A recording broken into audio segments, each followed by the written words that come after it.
Sotah, page number 12, Daf Yud Beis. We continue in the Agadah part and explaining all the verses and events related to the Jewish people in Egypt. And we start off by saying that Paro commanded all of his people to throw their child into the Nile River. So we say that when he said all his people, doesn't mean the Jews only, it means all of the people. And really, the Pharaoh's decree came in three parts. Initially, he said everyone should throw, all the Jewish people should throw their children, meaning to kill their children. But he didn't really put any people to force it. He hoped the Jews will enforce it. Then he said that all the Jewish people have to put their child into the river. And then he said not only Jewish people, but every boy born even to the Egyptians. Why? Because his stargazers told him that the leader of the Jewish people is going to be born, and when he's born, he is going to have his end in water. So he says, if I take every male born to the Jewish people, then he will die in the water where he's meant to get his punishment.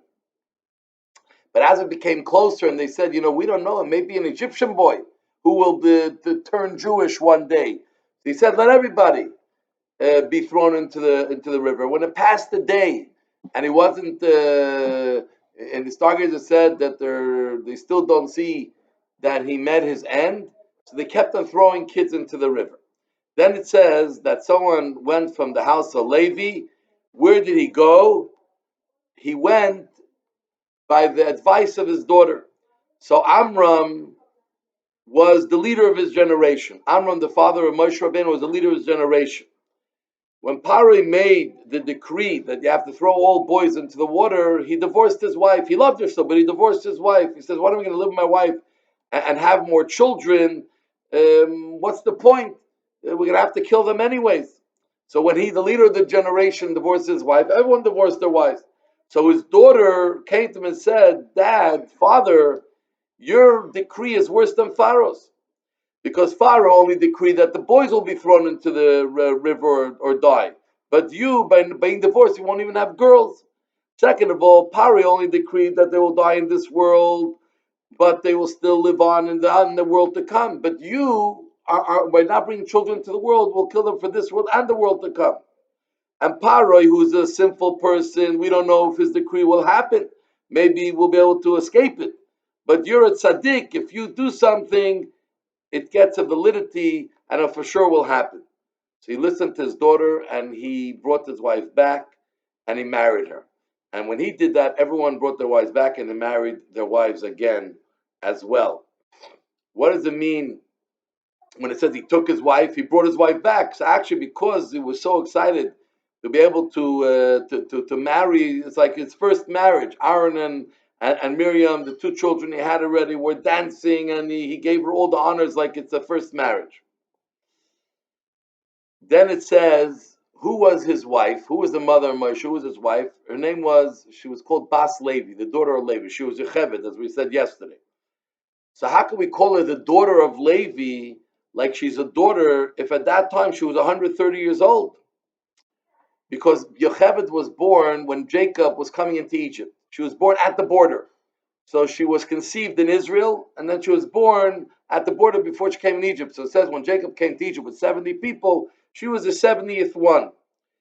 And when the Jews left Egypt, 210 years later, Moshe was 80 years old. So when did she get married again and have Moshe? 130 years old.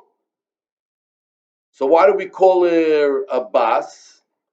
So we say that she was, because she was born there by the walls, we call her the daughter of Levi, the daughter of Levi.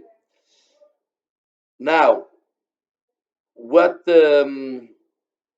what happened was, more importantly, what happened was that she became young again. When she was 130, she was older, but she became young again, and she started to be able to have menstruate, so she can have a child. But Tarisha, she said she became pregnant. She gave birth to a son. But the truth is, she was pregnant before. When they divorced, it lasted for a short while. She was already pregnant, but she didn't realize it. But just like her birth went easily without any problems, difficulties. So too, her pregnancy went without any difficulties. And this is where we know that all the difficulties women have in pregnancy and birth come from the fact that that Eve sinned by eating of the tree of knowledge. But tzaddikas, but great righteous women, never fell into the sin, and everything goes very easy. It says when Moshe was born, they saw ki toivu, that it was good. So we have a discussion. Rabbi Meir says that his name was Toiv. Rabbi Yehuda says his name was Tovia. The others say that he was good, meaning he was already worthy of being a prophet. Others say that he was born circumcised, which is a great sign of a pure person. Or others say that when Moshe was born, the entire house was filled with light. She hid him for 3 months. Why did she hide him for 3 months? Because the Egyptians kept calculations when people got married that they counted 9 months when they got married. When she got married, they only counted 6 months because they didn't realize that she was pregnant 3 months before. So she had 3 months to hide him. Why couldn't she hide him anymore even after the 3 months? Because the Egyptians were very smart. They knew people may be hiding their children in hidden areas of their homes. They used to come in with little children, and a child, when he hears another child cry, the child cries with, and this way they were able to weed out all the children. Then she took him and she put him into a box made of bulrush. She says, why did she use a soft material? Because why did she make something out of wood more secure? So one thing is fascinating. The Talmud tells us that tzaddik and righteous people who work very hard for their money and are very, very honest, that their money is very dear to them because they don't have that much. So they'd rather, if they can get away with something cheaper, they'll get away with something cheaper. Another reason is because she wants to use something soft, because something soft, whether it hits a hard surface or a soft surface, it won't break. But something hard, hits something hard, it can break and he can fall out. She took this basket and she put pitch on the outside and another material on the inside. So she put the pitch on the outside, which is much stronger to hold the wood together, because she didn't want him to smell the bad smell of the pitch. She put him at basuf, sort of in the what's basuf mean? So we're told that basuf means in the Yamsuf, in the sea, or some say in the marsh near the sea. Parai went down. The daughter Parai went down to wash herself in the river. So Rav Shimon Yochai says that she went to convert. She was giving up the idol worship of her father. Now her maidservants were going with her. What do you mean they were going? Where were they going to? So they were going to kill Moshe. When they saw that she was interested in saving a Jewish child, they wanted to kill the child. They didn't want to let him be saved. So they had a different idea.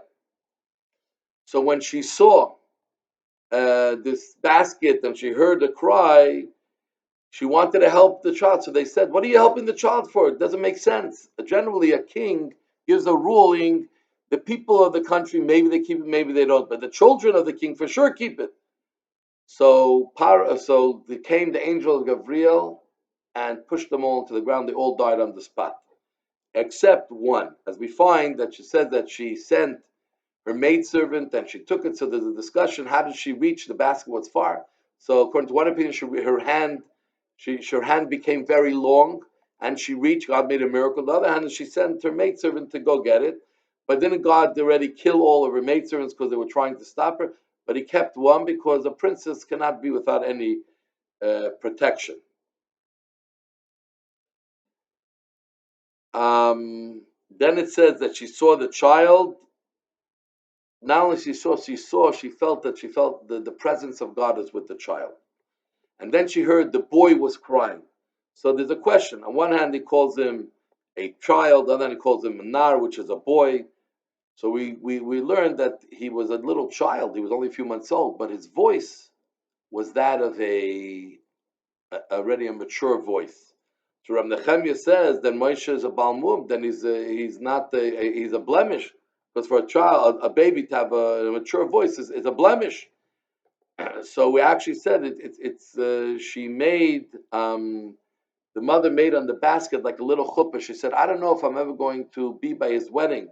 So let me at least put a little canopy as a symbol of the wedding. So she saw within him already the vision of a child, of a boy as well. Then Paro's daughter said, "Oh, this must be a Jewish child." How did she know? She saw that he was circumcised. Rabbi Yochanan says that she actually prophesied, not even knowing what she was prophesying about.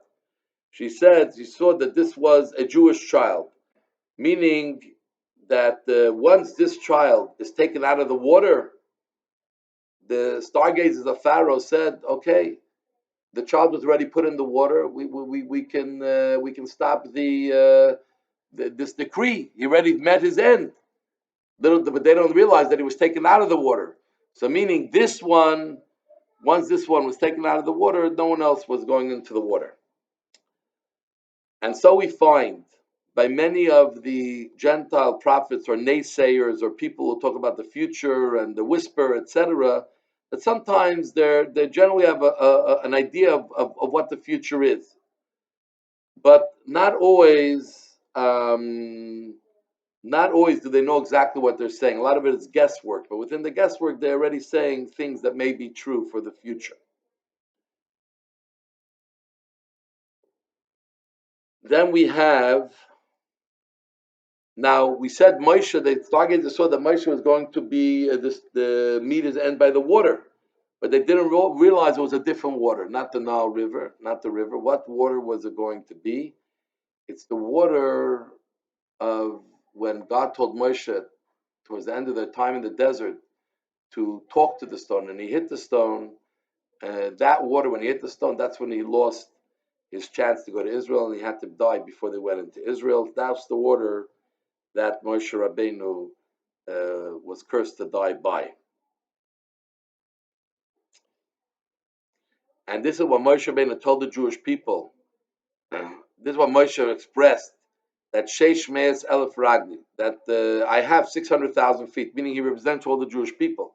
Because the reason that the Jewish people were saved from Egypt is because Moshe was saved.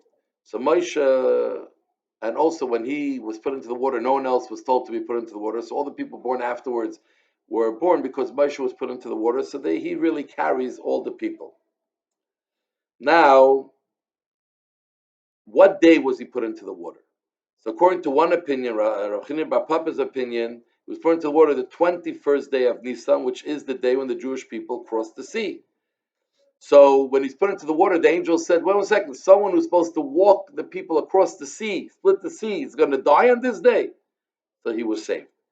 Another Rabbi Chanina says it was the 6th day of Sivan. So the angels in heaven said, "Someone's going to give the Torah to the Jews on this day, the 6th day of Sivan. He's going to die." So he was saved. So the question was, we said he was 3 months old when she put him in the water. So according to the one, it said there was Shavuos. From Adar, he was born the 7th of Adar and died the 7th of Adar. So Adar, Nisan, Iyar, and 3 months. But according to the opinion, it was the 21st of Nisan. How can you say he was 3 months old? So when we say 3 months, it doesn't mean exactly fully 3 months, but it was the month of Adar. It was a leap year. There was a second Adar, and then there was a month of Nisan. So there was 3 months within he was birthed before he was put into the water. Then Miriam, who was watching what was happening, told Paro's daughter, "Should I call you a Jewish woman to nurse the baby?" Why did she think that the Paro's daughter would be open to suggestion for a Jewish woman? Because she saw that Paro's daughter tried to get Moshe to nurse by other women, the Egyptians, but he didn't nurse because the mouth that would talk with God cannot nurse from someone who eats non-kosher, etc. Then Pari said to the daughter of, to Moshe's sister Miriam, "Lechi, go." But Lechi also means that she went very quickly. She went almost like an older girl, not like a young child, which she was. And then Pari says, "Helechi, take the child." But Helechi also means take what's yours. And Paris didn't even realize when she's giving Moshe to Miriam, she was giving Miriam his sister, her brother. And that's what she's saying, take what's yours. And then she said, "I will give you even pay for your mother to nurse the child." So we say that tzaddikim, not only do we give them back what they lose, but they also get rewarded for that as well. Then it says that Miriam, the sister of Aaron, took. It says when they crossed the sea, she took her trumpets, so tambourines. So it says, why does it say Achois Aaron, the sister of Aaron, not the sister of Moshe? Because when did she prophesize? When she was a sister of Aaron. Before Moshe was born, she said, "My mother is going to give birth to the Redeemer of the Jewish people." When did she have that prophecy? When she was only the sister of Aaron. So why did she merit to sing at the crossing of the sea? Because she was the one who pushed her father to get remarried, their parents. She's the one who said that her mother is going to give birth to the future Redeemer of the Jewish people. She had many, many merits, but all this happened when she was the sister of Aaron before Moshe was born. So this is the end of today's page 12.